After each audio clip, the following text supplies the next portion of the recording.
The branches clawed at their faces, skeletal fingers coated in ice. Lynn's lungs burned, each gasp a mouthful of frozen air that felt like swallowing needles. Beside her, Anne stumbled, her identical face pale and strained in the dying light. Their white dresses, a cruel joke of purity their stepfather had insisted upon, were ripped and smeared with mud and pine resin.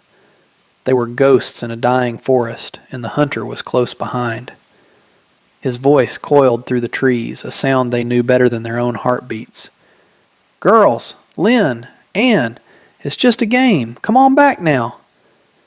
It was his sweet voice, the one he used before the punishments, the one that promised warmth and delivered a cold fury.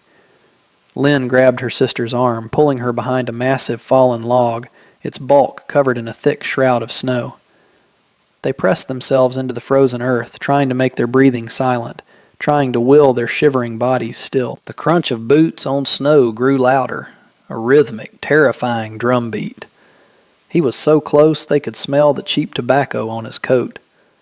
"I know you're out here," Mr. Sterling called, the sweetness curdling into impatience. "Don't make me get angry. You know what happens when I get angry."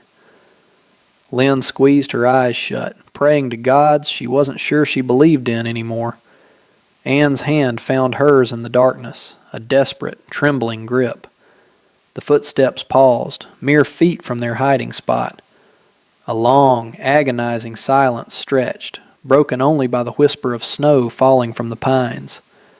Then, with a frustrated curse, the footsteps moved on, growing fainter as he continued his sweep of the lower woods.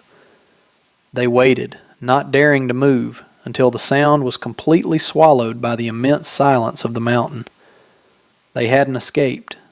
They had only bought a few more minutes. With a shared look of grim understanding, they rose, their limbs stiff and aching, and pushed themselves higher, away from the path, away from anything that looked like civilization. Up, into the heart of the winter, where the cold was a cleaner kind of killer. They didn't know how long they climbed. The moon rose, a sliver of bone in a black sky, offering no warmth, only a stark, unforgiving light that made the snowfields glitter like broken glass. Anne was lagging, her steps becoming a shuffle. Lynn could feel the last of her own strength seeping away, draining into the snow with every painful step. The world was narrowing to a tunnel of white and black, the howl of the rising wind the only sound. Then Anne went down. Not a stumble, but a quiet collapse, a marionette with its strings cut. She lay in the snow, a crumpled heap of white cotton, her chest rising and falling in shallow, ragged breaths. Lynn fell to her knees beside her, shaking her shoulder. "Anne, get up! Please, we have to keep going!" But her sister's eyes were glassy, unfocused. Panic, cold and sharp, pierced through Lynn's exhaustion. This was it. This was where they would be found, frozen and still, two matching dolls broken on the mountainside. She tried to pull Anne to her feet, but her own limbs were numb and useless.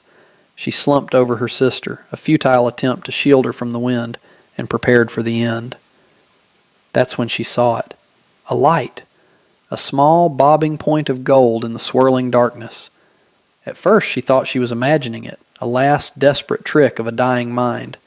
But it grew steadily closer, resolving into a lantern held aloft. A figure emerged from the blizzard, a silhouette so large it seemed carved from the mountain itself. A giant of a man, broad-shouldered and immense, with a wild tangle of long, dark hair and a beard thick with ice. Fear, primal and immediate, seized her. They had traded one monster for another. She instinctively tried to cover Anne's body with her own. The man stopped a good 10 feet away, holding the lantern high. The light illuminated a weathered face and eyes that were surprisingly calm. He didn't move closer. He simply stood there, a bulwark against the storm. "You're a long way from anywhere," he said, his voice a low rumble, like stones shifting deep underground. It wasn't angry. It wasn't threatening. It was just a fact. Lynn couldn't find her voice. He waited. The silence was his, a patient, heavy thing. "The storm's getting worse. You'll not last the night out here." He took a half step back, a gesture of retreat that was so unexpected it stunned her. "My cabin is close. It's warm. You can take shelter there." He wasn't commanding them. He was offering. Lynn looked down at Anne, whose shivering was growing weaker. They had no choice. There was the monster they knew and the monster they didn't. But this one was offering warmth. With a strength she didn't know she possessed, she managed to get her sister sitting up. The man watched but did not approach. "Can you walk?" he asked. Lynn shook her head. "I can't carry her." The man looked from her to Anne, then back again. "May I?" The question was so soft, so courteous, it felt alien in the howling wind. Lynn stared at him, at the sheer power in his frame held in check by a simple question. She gave a jerky, hesitant nod. Only then did he move forward. He scooped Anne up as if she weighed nothing, cradling her against his vast chest with a strange gentleness. He looked at Lynn. "Follow the light." And with that, he turned and began to walk back into the storm, leaving her to follow the golden glow of the lantern. The cabin was small, a single room built of dark, heavy logs chinked with mud and moss. It was an extension of the mountain itself, solid and unyielding. Inside, the air was thick with the scent of wood smoke, dried herbs, and something else. Something clean and wild, like pine needles after rain. A stone hearth dominated one wall, a fire roaring within it, casting flickering shadows that danced across the rough-hewn walls. The heat was a physical blow, so intense after the biting cold that Lynn felt dizzy. The man, Owen, as she would later learn his name was, gently laid on a thick pallet of furs near the fire. He moved with a quiet economy, his massive frame navigating the small space without a single wasted motion. He didn't speak to them, didn't look at them directly.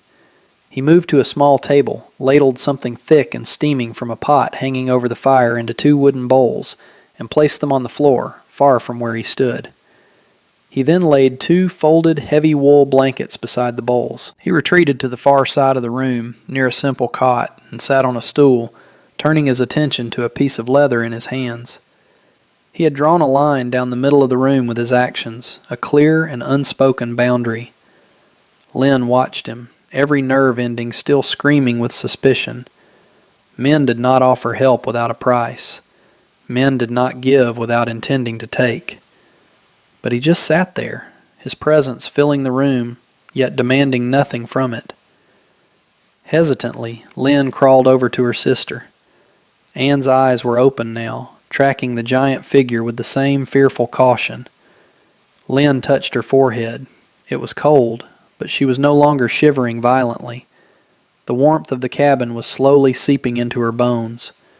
The smell of the stew, venison and root vegetables, rich and savory, was making Lynn's stomach ache with a hunger so fierce it was painful. She looked from the bowls to the man. He didn't look up. It was as if he had set the offering down, and now it was entirely their decision what to do with it. Slowly, carefully, Lynn pulled one of the bowls closer. She took a spoonful, the warmth spreading through her chest, a feeling so comforting it almost made her weep. She helped Anne sit up, and together they ate in silence, their eyes never leaving the man on the other side of the room. When they were finished, he still hadn't moved. He finally looked over, his gaze calm. "This side of the hearth is yours," he said, his voice that same low rumble. "I will not cross to it. You are safe here." Safe. The word was a foreign country. She didn't believe him. Not yet. But as she and Anne huddled together under the thick wool blankets, the firelight painting the walls gold and the storm raging impotently outside, a tiny, fragile seed of something other than terror began to take root in the frozen ground of her heart. For the first time in days, they slept. The days that followed fell into a quiet, predictable rhythm, a silent dance of coexistence.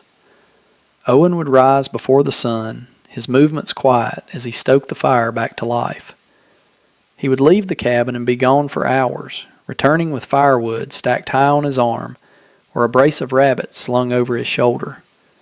He never announced his departures or his arrivals. The only sign was the subtle shift in the cabin's atmosphere, the absence or presence of his immense, contained energy. He spoke very little, and when he did, it was practical. "There's more stew. The water bucket needs filling. The snow is deep today." His silence wasn't hostile. It felt deliberate, a form of respect, giving them space not just physically but orally too.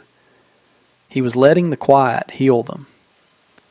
Lynn and Anne remained on their side of the hearth, a small island in the vast ocean of his cabin. At first they barely moved, speaking to each other only in hushed whispers of Mandarin, their words a secret garden in a strange land. They watched him constantly, cataloging his every move, waiting for the mask to slip, for the kindness to reveal itself as a trap. But it never did. He mended their worn-out shoes, stitching new soles of thick leather onto the flimsy things without a word, leaving them by the hearth to find. He washed his own bowl and utensils in a bucket of snow melt, but left theirs for them to tend to, a small but significant acknowledgment of their autonomy. One afternoon he sat by the fire, pulling a long hunting knife from its sheath. He produced a whetstone and a small flask of oil, then began a sound that would come to define their time in that cabin, a slow, rhythmic scrape of steel on stone. Shink, shink, shink. It was a measured, patient sound, not violent, but a sound of maintenance, of readiness. At first, the sharp whisper of the blade set Lynn's teeth on edge, a reminder of the violence men were capable of. But as the days turned into a week, the sound became something else. It was the sound of competence, the sound of a man who knew how to survive, who kept his tools in order.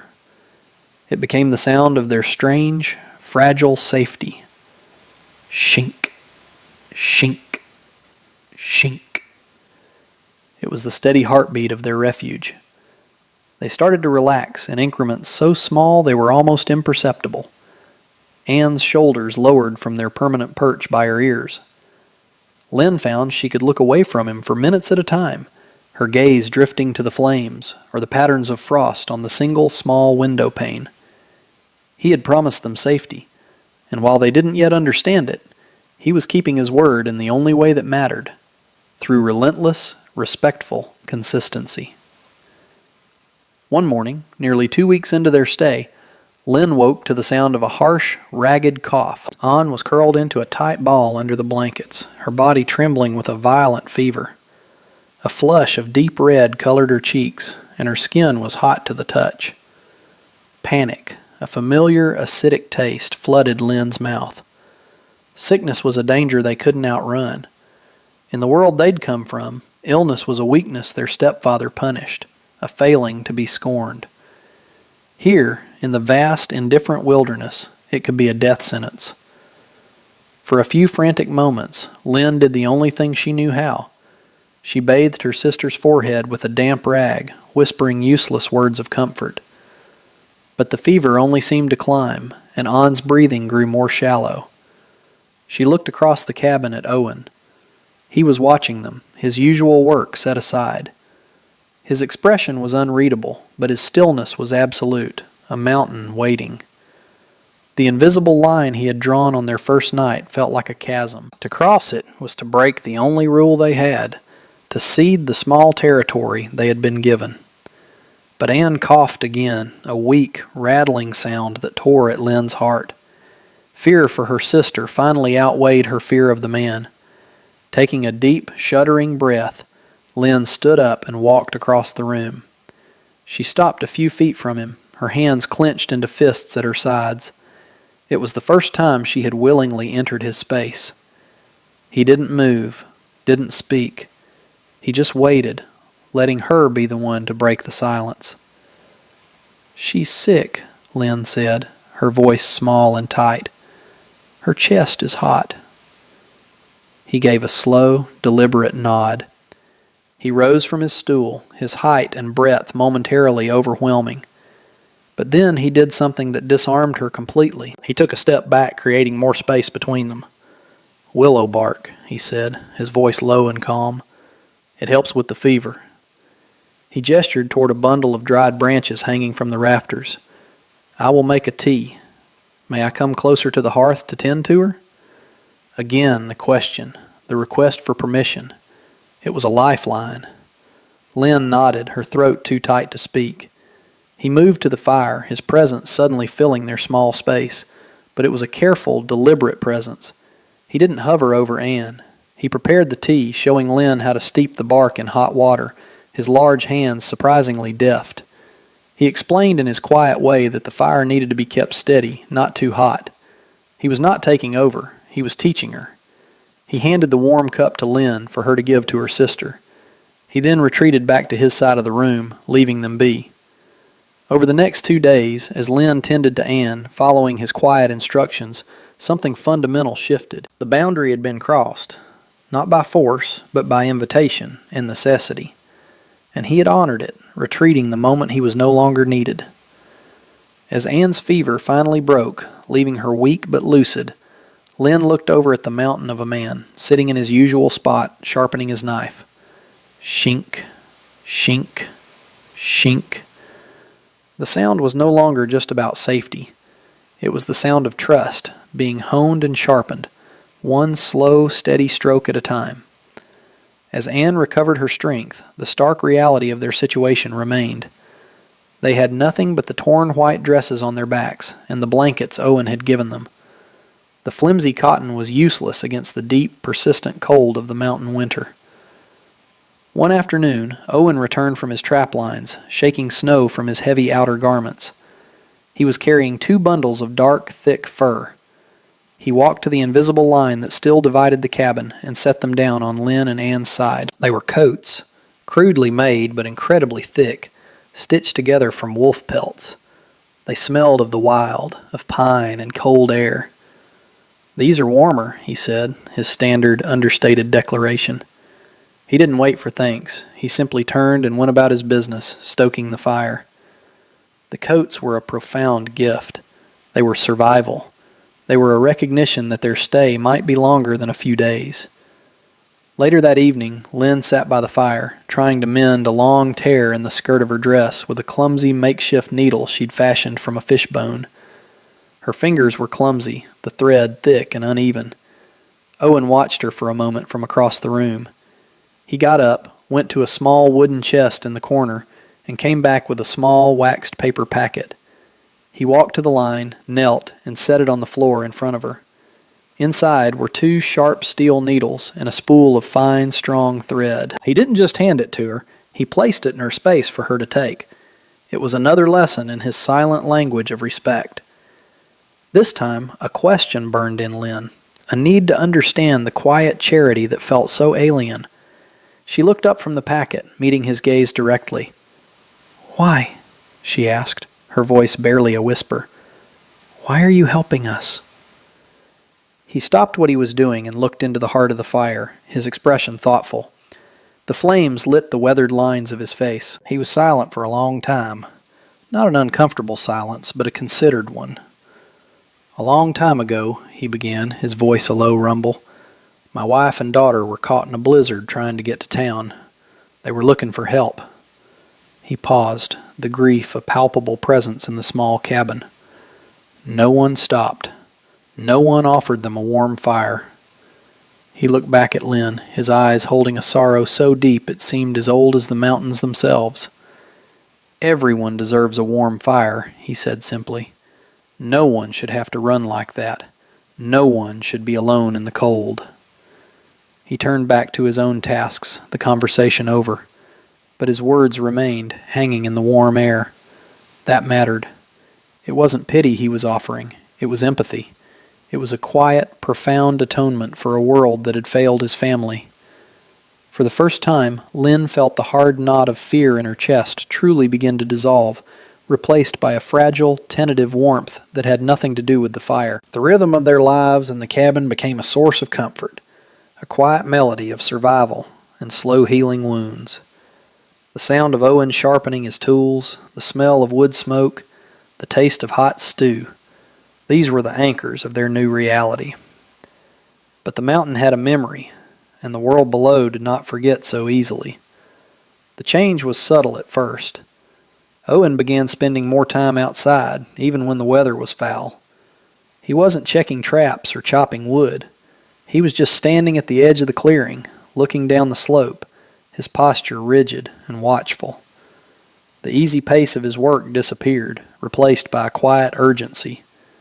He spent an entire afternoon reinforcing the heavy wooden door, adding a new thick crossbar of ironwood. He didn't explain why, and Lynn didn't ask. She knew. The peace was a borrowed thing, and the debt was coming due.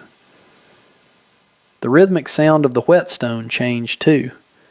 He no longer did it in the calm of the afternoon. Now he sharpened his axe and his knife late at night, after the cabin was dark save for the glowing embers in the hearth. The sound sliced through the silence, no longer soothing. Shink, shink, shink. It was faster now, sharper, with an edge of grim purpose. It was the sound of a man preparing for a fight. It was the sound of their sanctuary turning into a fortress. Fear, which had receded to a dull ache, returned with a vengeance, cold and sharp in Lynn's belly.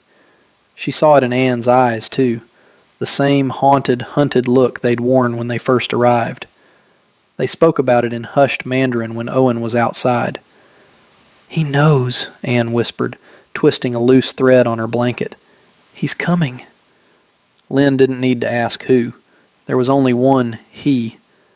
Every snap of a twig outside, every howl of the wind that sounded almost human, made them jump. The cabin, once a haven, now felt like a trap. It was the only place they were safe, and the only place he would know to look. One afternoon Owen returned, his face grim. He didn't speak, but he set a fresh deer hide down and began methodically cutting a long, thin strip from it. He used it to lash the handle of his axe, his movements tight and controlled.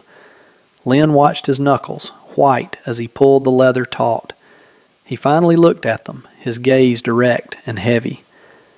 "There are tracks down by the creek," he said, his voice flat. "A shod horse. Been there a day or two." He didn't need to say more. No one else came this high up the mountain in the dead of winter. The outside world was closing in, and the fragile peace of their mountain refuge was about to be shattered. The hunter had found their trail. The knock on the door, when it finally came, was not a sound of inquiry. It was a heavy, percussive blow, the sound of ownership, of a man who believed he had the right to enter any door he pleased. Thump, thump, thump. It echoed the frantic, terrified beating of Lynn's own heart. Anne let out a small, choked gasp and scrambled back from the door, pressing herself against the far wall. Lynn froze where she stood, her blood turning to ice. Owen rose slowly from his stool, not with alarm, but with a weary, deliberate gravity. He was a bear rising from hibernation, ancient and powerful. He didn't pick up his axe. He simply moved to stand in front of the door, his body a solid wall of muscle and resolve. "I know they're in there, you filthy vagrant," the voice boomed from outside, thick with rage and entitlement. It was Mr. Sterling. The sound of his voice in this place, their sanctuary, felt like a desecration. "Those are my girls, property of my house. You send them out now, or I'll burn this shack to the ground with you in it." Owen didn't answer the man outside. He didn't even look at the door. Instead, he turned his head slightly, his gaze finding Lynn and Anne where they huddled by the hearth. He looked at them, and in his eyes was a question. He was not going to speak for them. He was not going to decide for them. After all the silence, all the gentle care, this was his greatest gift, the choice. He had built the walls, he had barred the door, but the voice he was leaving to them. A tremor ran through Lynn's body. All her life she had been silent. She had swallowed her words, choked on her fear, and endured. Her silence had been her shield, a way to become small and invisible. But she saw now that silence was not a shield. It was a cage. She looked at her sister Anne, whose face was a mask of pure terror, her eyes pleading. And in that moment, something shifted inside Lynn. It was the memory of the cold, the feel of Owen's gentle hands as he taught her to make tea, the solid weight of the warm coat on her shoulders. It was the quiet dignity he had afforded them every single day. He had treated them not as property, but as people. Stepping away from the wall, Lynn put herself in front of her sister. She took a breath, the air tasting of smoke and fear. She walked toward the door, stopping just behind Owen's immense back. Her voice, when it came out, was a thin, trembling thing, but it was hers. She spoke to the solid wood of the door, but her words were aimed at the man outside. "We are not your girls," she said. The words were quiet, but in the tense silence of the cabin, they landed with the force of a physical blow. Outside, Mr. Sterling roared with disbelief, then fury. "What did you say? You ungrateful little wretch! After everything I've given you, a roof over your heads, food in your bellies, you belong to me!" He slammed his fist against the door again, making the timbers groan. "You have no say in this. I'm your father." "You are not our father," Lynn said, her voice gaining a sliver of strength. She could feel Owen's stillness in front of her, an unmovable anchor. He was letting her fight her own battle, but he was there, her shield. The man outside changed his tactics, his voice shifting to that old false sweetness that turned Lynn's stomach. "Now, girls, don't be foolish. It's cold out here. This man, this animal, he can't care for you. Come home. All will be forgiven." Forgiven. The word was a mockery. Forgiven for what? For running from his cruelty? For wanting to breathe without fear? This time it was Anne who spoke. She moved to stand beside Lynn, her hand finding her sister's. Her voice was louder than Lynn's had been, laced with a righteous anger that had been buried for years. "We are never coming back," she said, her words sharp and clear. "You will never touch us again. You will never lock us in our room again. Never." The word hung in the air, a final, unbreakable vow. Never. Mr. Sterling let out a string of curses, his threats becoming more desperate, more violent. He promised retribution, promised he'd come back with the law, with men who would drag them out. But his power was in their fear, and their fear was dying, being burned away by the fire of their own voices. Finally, Owen spoke. His voice was not loud, but it was so low and resonant that it seemed to vibrate through the very logs of the cabin. It was the sound of the mountain itself finding a voice. "You heard them," he rumbled, his words directed through the door. "They have made their choice." He paused, letting the weight of that sink in. This is their home now, if they want it. Go. There was a long, tense silence from outside. Then the sound of a man defeated. A final, impotent curse, muffled by the snow. The crunch of boots, angry and heavy, retreating from the cabin, the sound growing fainter and fainter until it was finally, blessedly, gone. It was over. The only sound left was the whisper of the fire and the ragged, relieved sound of their own breathing. The silence that descended upon the cabin was different from the peaceful quiet that had preceded the confrontation. This was a heavy, ringing silence, the kind that follows a great storm. The echoes of Mr. Sterling's rage and their own defiant voices still seemed to hang in the air. Then the tension broke. A choked sob escaped Anne's lips, and then another, until she was weeping freely, her body shaking with the release of years of pent-up fear, grief, and anger. Lynn wrapped her arms around her sister, holding her tight, her own tears tracking silently down her face. They were not tears of sadness, but of catharsis. They had spoken. They had been heard. They had won. Through it all, Owen remained by the door for a long moment, as if ensuring the threat was truly gone. Then he turned. He didn't rush to them, didn't offer platitudes or crowd their grief. He simply walked to the hearth, his movements as deliberate as ever, and placed another large log on the fire. The flames leaped up, casting a warm, steady light over the two weeping sisters. It was an act of quiet care, of tending to the center of their world while they mended the edges of it. He was giving them their space, even now. He understood that their tears were as necessary as the fire, a cleansing burn of their own. Later, when the storm of emotion had passed and a fragile calm had settled over the room, Lynn looked up. Anne had cried herself to sleep, her head resting in Lynn's lap, her face relaxed in a way Lynn hadn't seen since they were small children. Owen was sitting on his stool again, watching the fire. Lynn's voice was hoarse from crying when she spoke. You said this is our home, if we want it." Owen turned his head, his calm, steady gaze meeting hers. The firelight softened the harsh lines of his face, revealing a deep-seated gentleness. He didn't offer a grand speech or make a sweeping promise. He just gave a slow, simple nod. "It's your choice," he said.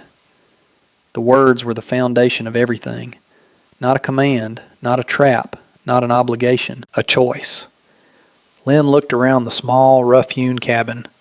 She saw the sturdy walls that had kept the storm out, the warm hearth that had thawed the ice in their bones, the invisible line on the floor that had taught them the meaning of respect. She looked at her sister, sleeping a true, peaceful sleep for the first time in memory. And she looked at this quiet, solitary giant who had offered them refuge without demanding anything in return, who had shown them that strength could be gentle, and that a home wasn't a place you were kept, but a place you chose to stay. A small, real smile touched her lips for the first time. "We want it," she said, her voice clear and strong. "We choose to stay." In his eyes, she saw not surprise, but a quiet, profound acceptance. The fire crackled, the logs settled, and for the first time, the future did not feel like a threat, but a promise, quiet and steady as the mountain itself.